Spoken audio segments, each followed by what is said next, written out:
오늘의 육아 헤드라인입니다. 기혼 여성 직장인 상당수가 임신과 출산 과정에서 경력 단절을 경험하는 것으로 나타났습니다. 한국보건사회연구원의 조사 결과 미혼 여성 절반 이상이 결혼에 대한 거부 성향이 높은 것으로 나타났습니다. 남녀고용평등법은 채용 과정에서 성차별을 하면 500만 원 이하의 벌금을 물도록 하고 있습니다. 하지만 채용 시 남성 지원자만 받거나 여성에게만 출산 임신 계획을 묻는 등 성차별이 여전한 것으로 나타났습니다. 이상 오늘의 육아 헤드라인이었습니다.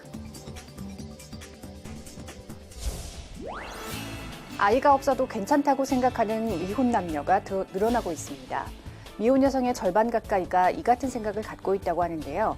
이미 저출산 현상이 심각한 수준이지만 앞으로 더 나빠질 것이 확실시되는 가운데 가임 여성 인구까지 줄고 있어 올해 출생아 수 전망도 암울할 것으로 예상됩니다. 육아 포커스 첫 소식부터 함께 하시죠. 기혼 여성 직장인 상당수가 임신과 출산 과정에서 경력 단절을 경험하는 것으로 나타났습니다. 한국보건사회연구원은 일가정 양립 실태와 정책 함의 보고서에서 15살에서 49살까지의 기혼 여성 중 임신 직전에 취업해 있었던 여성들을 대상으로 조사한 결과 이같이 나타났다고 밝혔습니다. 조사 결과 첫째 자녀를 임신한 취업 여성 5,905명의 65.8%가 둘째 자녀를 임신하기 전에 하던 일을 그만두거나 다른 일을 한 것으로 분석됐습니다. 첫째 자녀 임신 후에도 하던 일을 계속한 직장 여성은 34.2%에 불과했습니다.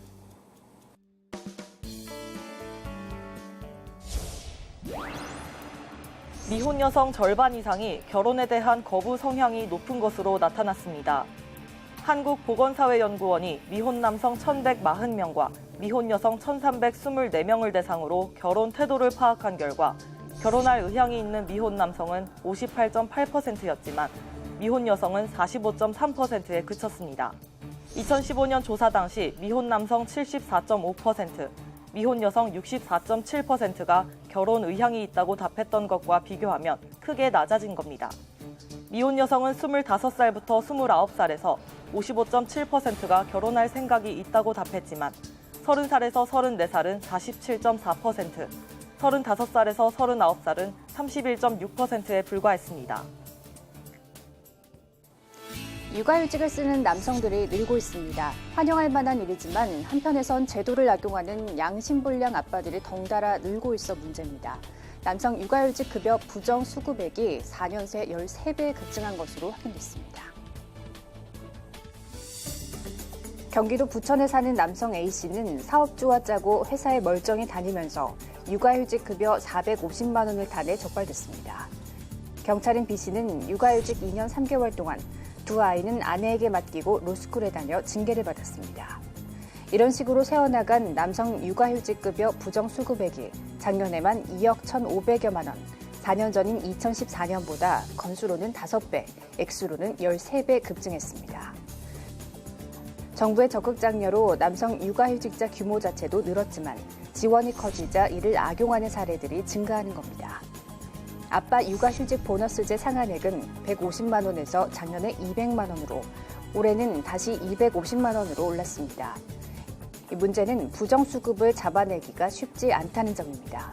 휴직 기간에 신고 없이 이직하거나 다른 일을 하고 사업주와 공모해 허위 서류로 본인은 휴직비를, 회사는 대체 인력 지원금을 챙기는 사례가 많았습니다. 상당수가 옆에서 신고하지 않으면 알기 어려운 경우들입니다. 육아휴직 기간 중에 취업 신고가 들어온다든가 어디에서 이동직을 해서 돈을 받았다든가 뭐 이런 부분이 뜨는 거죠. 어려움이 있는 부분은 맞고요. 다만 저희도 최대한 시스템상으로 많이 확인하려고 하고 있고. 승진 누락과 경력 단절 등 공공연한 불이익 때문에 육아휴직을 쓰고 싶어도 못 쓰는 아빠들이 많지만 한쪽에서는 지원금이 소리 없이 새고 있습니다.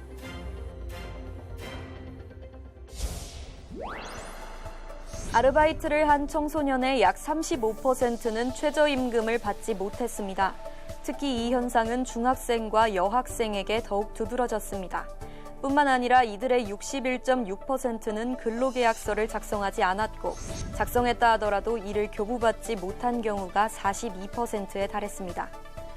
여성가족부가 전국 초등학교 고학년과 중고교 재학 중인 청소년 15,000여 명을 대상으로 조사한 결과 근로청소년의 근무 여건은 2년 전보다 나빠졌습니다.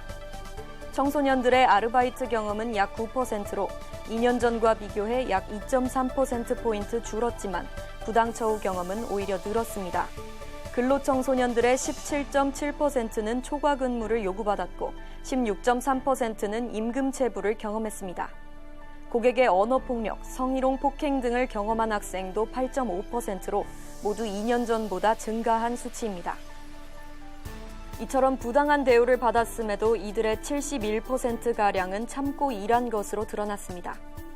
아르바이트를 하는 이유는 절반 이상의 학생들이 용돈 부족을 꼽았는데 이와 별개로 용돈을 전혀 받지 못해 스스로 벌고 있다는 대답도 11%나 됐습니다.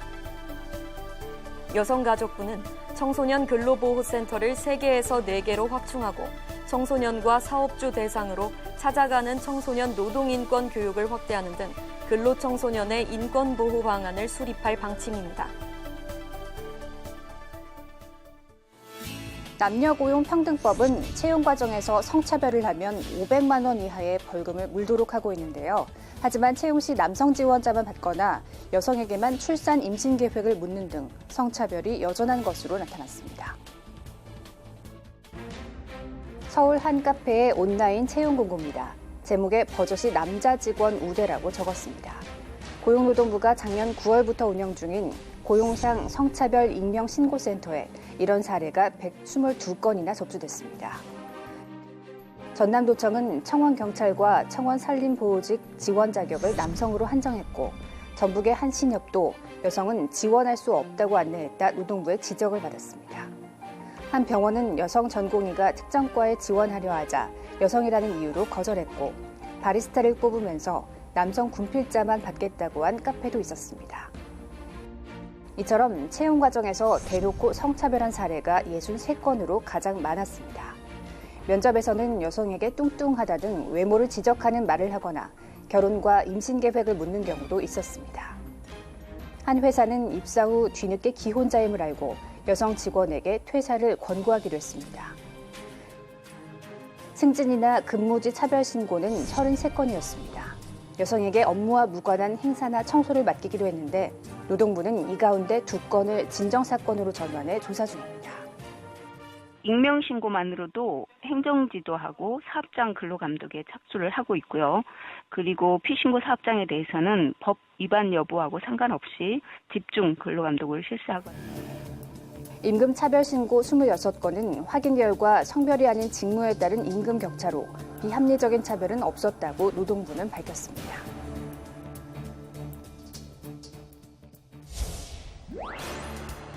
지난해 우리나라 인구는 5,182만 명, 전년보다 5만 명, 0.09% 늘어나는데 그쳤습니다. 통계 공표를 시작한 2008년 이후 역대 최저치입니다. 저출산 고령화 영향으로 14세 이하보다 65세 이상의 인구 비율이 더 높았습니다. 특히 65세 이상 인구가 14%를 넘어 고령사회 진입을 알렸습니다. 고령화는 세계적인 추세지만 우리나라는 그 속도가 유례 없이 빠릅니다. 고령화 사회에서 고령사회로 넘어가는데 일본이 24년 걸린 반면 우리나라는 17년밖에 걸리지 않았습니다. 그만큼 젊은 노동력이 빠른 속도로 줄고 있다는 얘기입니다. 15세부터 64세인 생산 가능 인구가 지난해 사상 처음으로 감소세로 돌아서 5만 2천 명 줄었습니다. 내년에는 24만 명까지 급감할 것으로 고용노동부는 전망했습니다. 취업 시장은 갈수록 고령화되는 상황. 60대들이 즐거워서 일을 하는 게 아니라 여러 가지 이유로 경제적으로 어렵고 하니까 저생산성, 저임금 노동층이 지금 계속 늘어나고 있어요.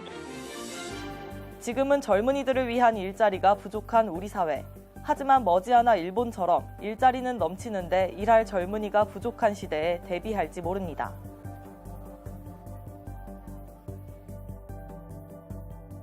정부가 낙태 건수가 대폭 줄었다고 발표했지만 의구심이 든다는 반응이 적지 않습니다. 의료계에서는 낙태가 불법인 이상 현실과 동떨어진 수치가 나올 수밖에 없다는 반응인데요.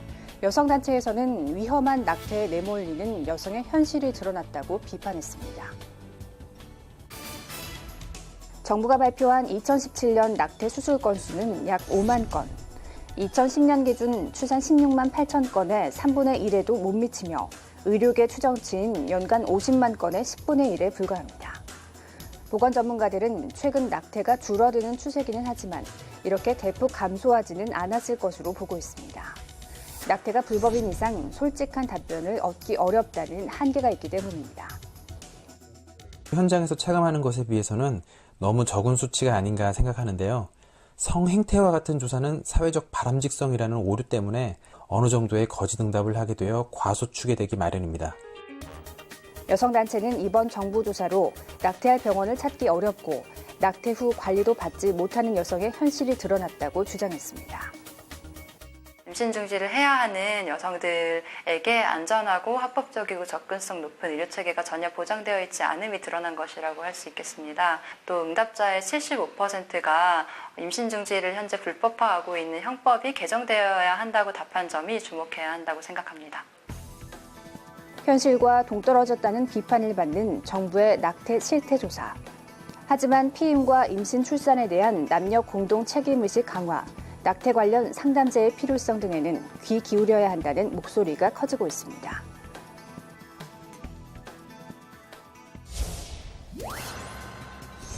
네 살 여아가 숨진 의정부의 한 빌라입니다. 친모 이모 씨는 자신의 딸을 학대해 결국 숨지게 만들었습니다. 문제는 학대가 처음이 아니었다는 점입니다. 주민신고로 친모는 숨진 딸을 포함해 다른 두 자녀와 1년간 분리 조치되기도 했습니다. 하지만 세 자녀는 다시 이 씨와 같은 집에서 살게 됐습니다. 현행법상 원가정 보호 원칙 때문입니다. 부모의 반성 여부와 자녀의 의사 등을 묻는다지만 가정으로 되돌아가 재학대를 당하는 경우가 많은 게 사실입니다. 중앙아동보호 전문기관은 2017년 아동학대 사건의 9.7%는 재학대라고 밝혔습니다. 전문가들은 원가정 복귀 후에도 아동상담과 양육교육 등에 학대 부모가 의무적으로 참여하는 방안을 마련해야 한다고 주장했습니다. 학대 가정에 대한 서비스가 많은 경우는 부모가 자발적으로 이렇게 참여를 하는 형식으로 돼 있는데 사실 일정 부분은 그 강제 의무 사항으로 바꿔서 그런 서비스에 참여하도록. 또한 피해 아동을 가정으로 돌려보내기 전에 부모의 변화된 모습을 측정할 수 있는 기준을 강화해야 한다고 당부했습니다. 노인 여러 명이 모여 살며 텃밭을 가꾸고 함께 취미 생활도 즐깁니다. 단지 안에 물리치료실과 건강상담실이 있고 의사가 수시로 찾아옵니다. 일명 케어 안심 주택입니다. 이런 형태의 주거시설을 전국에 4만 곳 더 짓는 등 각종 복지 인프라를 늘리면 새 일자리도 함께 생길 것이란 게 정부의 계산입니다.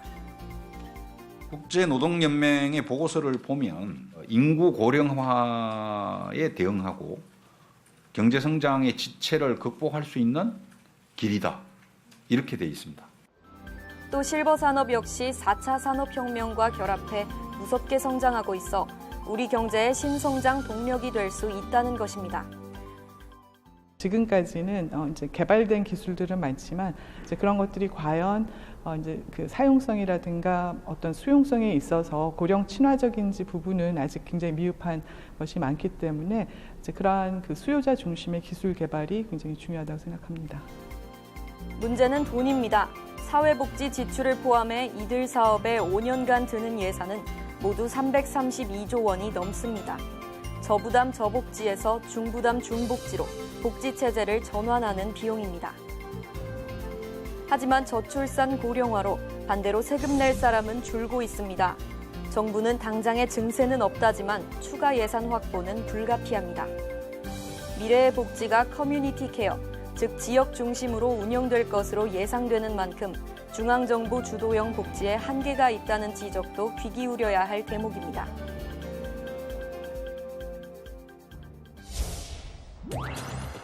미세먼지 특별법 시행으로 전국 17개 시도에서 통일된 기준에 따라 미세먼지 비상 저감 조치를 발령할 수 있습니다.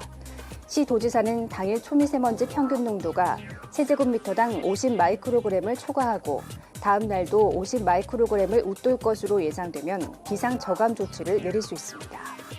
당일 주의보나 경보가 발령되고 다음 날 평균 농도가 50 마이크로그램을 넘을 것으로 예상되는 경우와 다음 날 평균 농도가 75 마이크로그램을 초과할 것으로 예상되는 경우에도 비상 저감 조치를 발령할 수 있습니다. 석탄 화력 발전소 등 미세먼지 대량 배출 시설과 날림먼지가 발생하는 건설 공사장에는 가동률 조정과 공사 시간 조정 등 조치를 할 수 있습니다. 이를 위반하면 200만 원 이하의 과태료가 부과됩니다. 자동차 운행 제한은 시도별 조례로 시행하는데 조례 제정을 마친 서울시는 비상 저감 조치 발령 다음 날 오전 6시부터 오후 9시까지 배출가스 5등급 차량 운행을 제한합니다. 경기도와 인천시는 올 상반기 중 조례를 제정해 6월부터 자동차 운행 제한을 하기로 했고 수도권의 시도는 CCTV 등 단속 시스템을 구축한 뒤 올해 하반기부터 순차적으로 시행할 예정입니다. 시 도지사는 필요하다고 판단되면 학교와 유치원, 어린이집에 휴업 휴원이나 수업 시간 단축 등을 권고할 수 있습니다. 어린이와 노인, 임산부 등 취약계층 이용시설이 집중된 곳은 미세먼지 집중관리구역으로 지정해 관리합니다.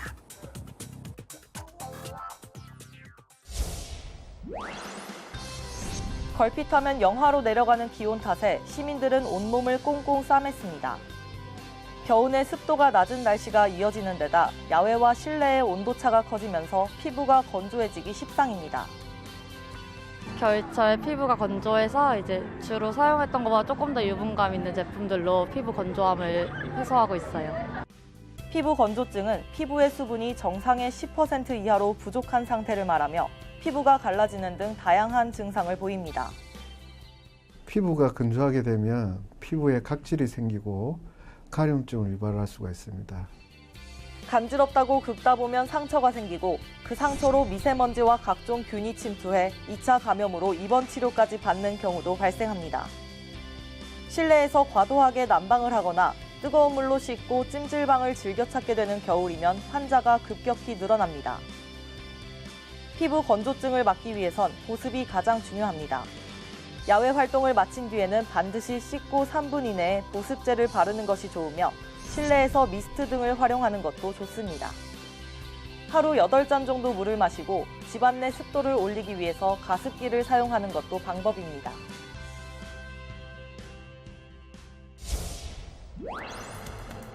감기의 대표적인 증상은 기침과 콧물입니다. 겨울철에 잘 걸리지만 보통 2, 3일 정도면 조용히 지나갑니다. 추울 때 건조해지기 때문에 거기에 대한 이제 반응으로 이제 콧물이 나오거나 이제 그럴 수가 있는데요. 어느 정도 몸이 회복 능력이 있다면 그 정도로 이제 끝날 수가 있는데 문제는 기침과 콧물이 일주일 이상 계속될 때입니다. 이때는 감기가 아닌 다른 질병일 가능성이 높기 때문입니다. 초등학생이나 노인은 기침이 심하면 급성 기관지염을 의심해봐야 합니다. 또 기침, 콧물에 더해 두통이 심하고 피부에 열꽃이 핀다면 뇌수막염, 복통과 설사를 동반하면 노로바이러스 감염증, 몸 한쪽에 띠 모양 수포가 생기면 대상포진일 수 있습니다. 특히 노인에게 가장 위험한 건 폐렴입니다. 한국인 사망 원인 4위로 2017년 폐렴으로 숨진 사람만 16,000여 명이 넘습니다. 각종 질병을 막으려면 조금 춥더라도 환기를 자주 하고 습도를 적절하게 유지하는 게 필요합니다. 또 바깥 활동을 하고 실내로 들어온 뒤에는 흐르는 물에 30초 이상 손을 씻는 등 개인 위생 관리에 신경 써야 한다고 전문가들은 조언합니다.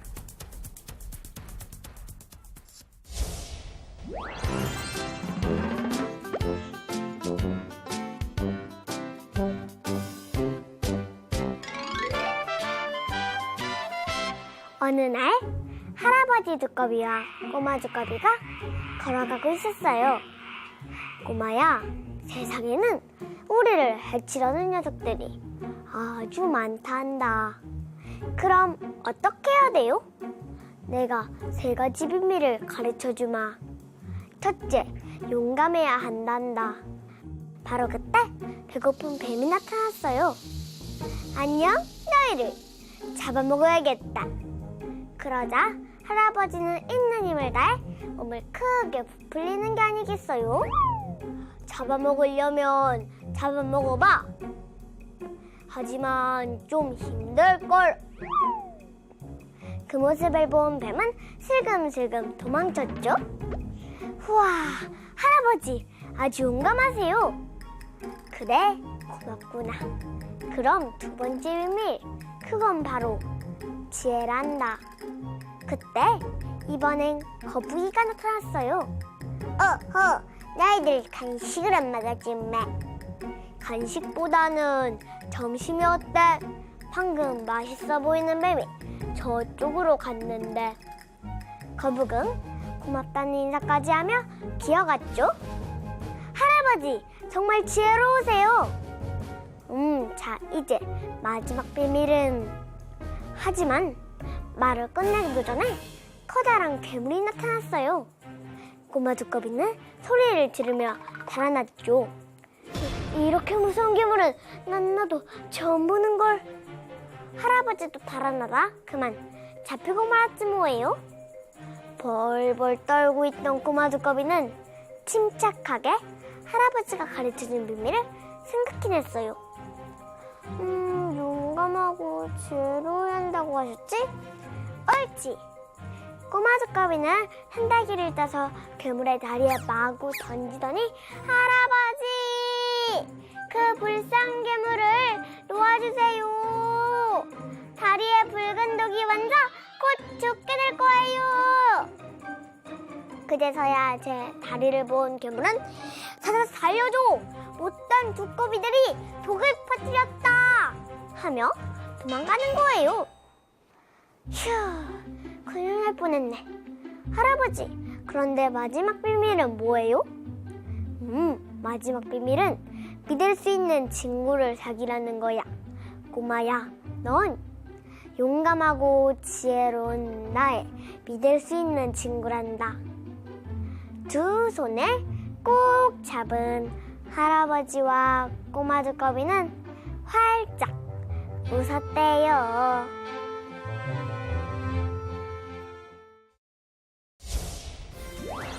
새학기를 앞둔 아이들, 유치원 입학 전에 준비해야 하는 생활 태도는 무엇이 있을까요? 우선 선생님께 도움을 청하는 방법, 내 것과 남의 것을 구분하는 것, 또 혼자서도 해낼 수 있다는 자신감 드립니다. 잘 해낼 수 있다고 충분히 격려해 주시기 바랍니다. 육아포커스 마칩니다. 시청해주신 여러분 고맙습니다.